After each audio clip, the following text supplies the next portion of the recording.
responsable.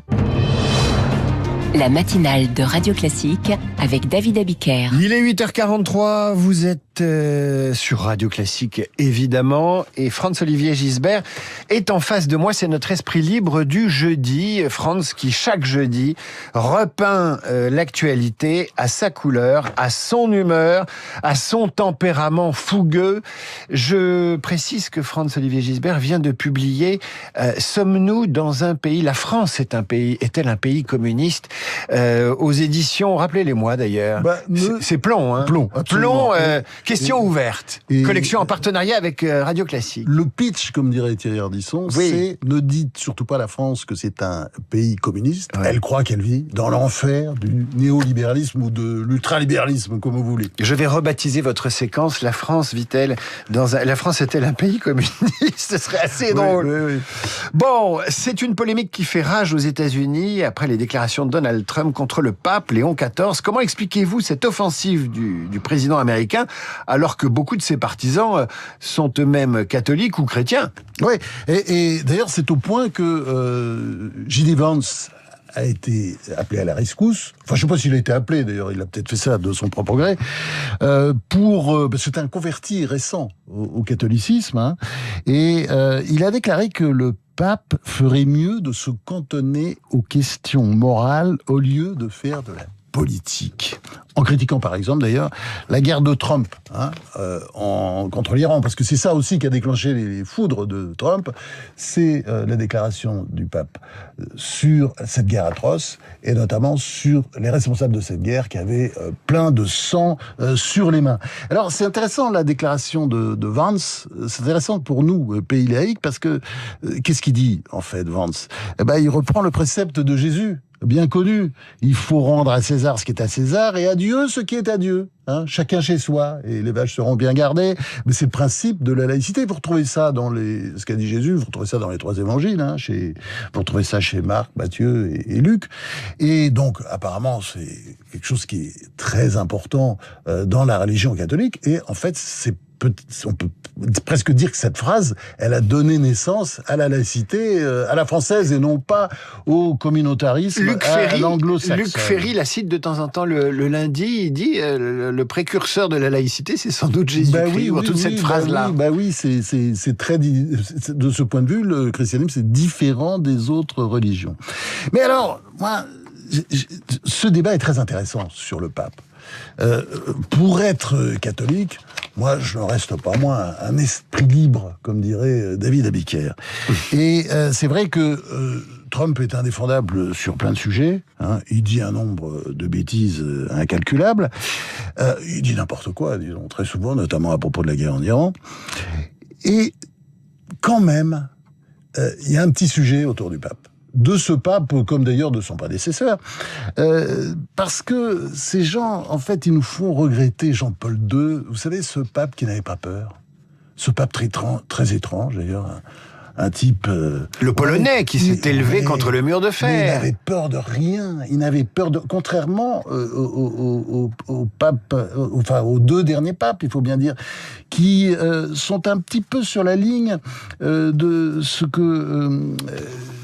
André Froissart, grand chroniqueur catholique, que j'ai bien connu au Figaro, un personnage merveilleux, et il s'en prenait toujours régulièrement aux évêques, ou au pape d'ailleurs, dont il disait beaucoup de mal, mais pas de Jean-Paul II, parce que c'était son pote. Il allait régulièrement à Rome pour déjeuner avec lui, vous voyez, c'était vraiment son ami. Et André Froissart, il avait dit dans un livre qui s'appelle Le Parti de Dieu, formidable, il avait dit aux évêques, c'est une lettre aux évêques, vous n'avez qu'un seul parti à prendre, le parti de Dieu, et vous nous donnez un christianisme dévitalisé qui est à la religion ce que le centrisme est à la politique. Et si vous voulez, c'est un petit peu le problème quand on voit aujourd'hui le silence assourdissant de Léon XIV. Par exemple, par rapport à ce qui se passe aujourd'hui en Syrie, c'est très intéressant parce qu'en Syrie, vous avez des massacres de chrétiens dans certains villages assez régulièrement. Tout ça sous la présidence de l'islamiste Al-Shara, qui est un fantoche en fait installé là par les Turcs et que d'ailleurs dont Trump et comme d'ailleurs Macron ont baisé régulièrement la babouche. Le président syrien reçu et parfumé à la Maison-Blanche. Et oui, mais à Paris aussi, il était bien soigné aussi. Puis je crois que et même il est passé d'abord par Paris avant d'aller chez Trump. Bon, et si vous voulez, la politique, si on peut appeler ça une politique du Vatican par rapport à tout ce qui peut se passer, notamment en terre d'islam, on a l'impression que c'est silence et bouche cousue. Mais vous avez une explication ? Ah bah oui, alors il y a toujours le christianisme. Parce que les chrétiens d'Orient, c'est une très belle cause pour tous les papes, et d'ailleurs, y compris pour ceux qui ne sont pas catholiques d'ailleurs. Oui, mais comme vous avez remarqué, par exemple, François avait très mauvaise relation avec les chrétiens d'Orient. Il s'en occupait pas. Ce pape actuel, à mon avis, sera peut-être un peu sur la même ligne. Attendez, il débute. Oui, non, il débute, il commence, absolument, je suis d'accord. Je ne vais pas lui faire de procès d'intention. Mais en tout cas, c'est vrai que, il va en Algérie. L'Algérie, quand même, la religion catholique était là depuis 2000 ans. Faut jamais oublier. C'est la terre de Saint-Augustin. Elle est à Annaba. C'est incroyable. Et le catholicisme était très présent, bien avant même la colonisation française. Il était très présent en Algérie. Aujourd'hui, c'est fini. Il y a des églises, évidemment. Il reste encore quelques églises, mais elles sont vides. Et ça, je veux dire, c'est un petit sujet quand même. Et puis, je parlais aussi du Nigeria. Le Nigeria, il va en Afrique. Bon, il va pas au Nigeria. C'est vrai qu'il a parlé du Nigeria. Enfin, le Nigeria, c'est horrible. C'est quand même, il y a la moitié de la population, pratiquement un peu moins de la moitié, qui est chrétienne, et elle se fait massacrer régulièrement, mais c'est par milliers. Par milliers chaque année. On ne sait pas si c'est 3 000, 4 000, 5 000. Par milliers chaque année, elle se fait massacrer par des groupes islamistes.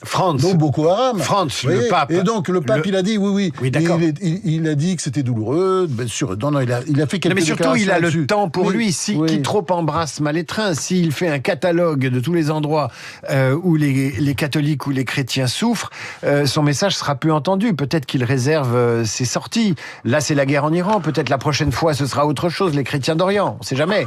Vous avez raison. Mais je pense qu'on peut aussi se poser quelques questions quand on revoit ce qui s'est passé au cours des dernières décennies, justement avec les chrétiens d'Orient, qui ont été chassés, exclus, assassinés, dans une sorte, il faut bien dire, je le répète, de silence assourdissant de l'Église catholique. Israël et le Liban sont convenus d'engager des négociations directes. On reste dans cette région du monde et ces nombreux endroits sacrés. Est-ce que c'est un camouflet pour la France qui comptait participer aux négociations ? Et c'est vrai que cette paix, elle se fait sans la France. En tout cas, cette paix, ces discussions sur une éventuelle paix se font sans la France. C'est un camouflet, c'est pas le premier, ce sera pas le dernier. D'abord, évidemment, il y a les mauvais rapports d'Emmanuel Macron avec Israël qui n'aident pas. Mais il y a aussi, les déclarations de Macron en 2020 qui portent un peu comme une croix. Si je peux me permettre, ces déclarations, vous savez, sur la classe politique libanaise, qui était juste coupable de trahison, de corruption. Et alors, il avait complètement oublié, je sais pas, il lit que Le Monde, visiblement, enfin, il lit pas les journaux qu'il faut lire, il avait complètement oublié que le Hezbollah, quand même, contrôlait le Liban, et le contrôle toujours un peu, enfin, il est revenu, en force même, et le contrôle depuis le siècle dernier. Et avant cela, les Syriens. Donc, cette déclaration était les Syriens. Oui, cette déclaration était totalement lunaire. C'est-à-dire le Hezbollah, c'était l'éléphant dans la pièce que la France refusait de voir. Donc, j'ajoute aussi, parce que ça a tout à fait... je crois que c'est connexe, mais les diatribes de Jean-Noël Barrot, ministre des Affaires étrangères, contre le rétablissement de la peine de mort aussi. Évidemment, moi je suis d'accord avec Barrot sur ce qu'il dit, mais je trouve que Barrot aurait pu parler peut-être un peu plus aussi de ce qui se passe en République islamique d'Iran. Là-dessus, on peut pas dire... Enfin, la France s'est tortillée. La France a essayé d'éviter le sujet. Un peu, elle a condamné, bien sûr, mais elle a fait le service minimum. Parce qu'elle était dans la voie diplomatique, et la voie diplomatique est une voie où on ne dit pas toujours les choses. Parce qu'il y avait des otages, parce que la France, elle est tenue, parce que la France, quand on est surendetté, on est moins libre. Et c'est un peu ce qui se passe aujourd'hui. On fait attention notamment aux créanciers. Les créanciers, par exemple le Qatar, la Chine, enfin, voilà. On devient prudent parce qu'on est fragile. La polémique fait rage autour du film de Xavier Giannoli avec Jean Dujardin, Les rayons et les ombres. Certains historiens lui reprochent ses approximations. Alors je rappelle quand même que Les rayons et les ombres, c'est l'histoire de Jean Lucher, homme de presse pacifiste dans l'entre-deux-guerres, dans les années 30, et puis qui choisit la collaboration, en tout cas la politique de ses intérêts, et comme il voit pas vraiment à long terme, il choisit évidemment la collaboration vichysoise, puis parisienne, l'ultra-collaboration. Il emmène dans cette voie avec lui sa fille, ils sont un peu cigales pendant cette période-là, cigales, inconscients et donc collabos. Et les historiens, certains historiens, reprochent au film un certain nombre de choses. D'ailleurs, qu'est-ce qu'ils leur reprochent ? Qu'est-ce qu'il lui reproche à Xavier Giannoli ? Ce sont des historiens militants. C'est une race d'historiens qui se développe beaucoup, notamment sur l'histoire autour de la Deuxième Guerre mondiale, l'occupation, la libération, etc. Et elle a des théories qu'elle développe. Et la théorie, c'est toujours la même. C'est-à-dire que l'occupation, la collaboration, c'était la droite et l'extrême droite. Bon, il y a un petit problème quand même, historique. C'est que quand De Gaulle fait la France libre, s'installe à Londres, quels sont les premiers qui viennent, parmi eux, il y a énormément de gens d'extrême droite. C'est-à-dire, je pense notamment à l'Action française. Faut pas le dire, mais enfin, Daniel Cordier, qui était le secrétaire de Jean Moulin, un personnage quand même considérable dans la résistance, il venait de l'Action française. D'ailleurs, il a écrit, il a bien raconté. Pierre Messmer, un personnage sublime, parce que c'est aussi un héros de la Deuxième Guerre mondiale. Lui aussi, il venait de l'Action française. C'est-à-dire que, voilà, pendant ce temps-là, les communistes, ils étaient aux abris, parce qu'il y avait le pacte germano-soviétique. En fait, si vous voulez, non, mais ce film qui est intelligent, c'est un grand film parce que Xavier Giannoli est un de nos grands metteurs en scène, justement. Il fait que des films intelligents, d'ailleurs, honnêtes. Et ce film, avec Jean Dujardin, c'est formidable. Voilà. Et si vous voulez, le problème, c'est ce film me gêne parce qu'il sort de la théorie habituelle. Puisque l'occupation,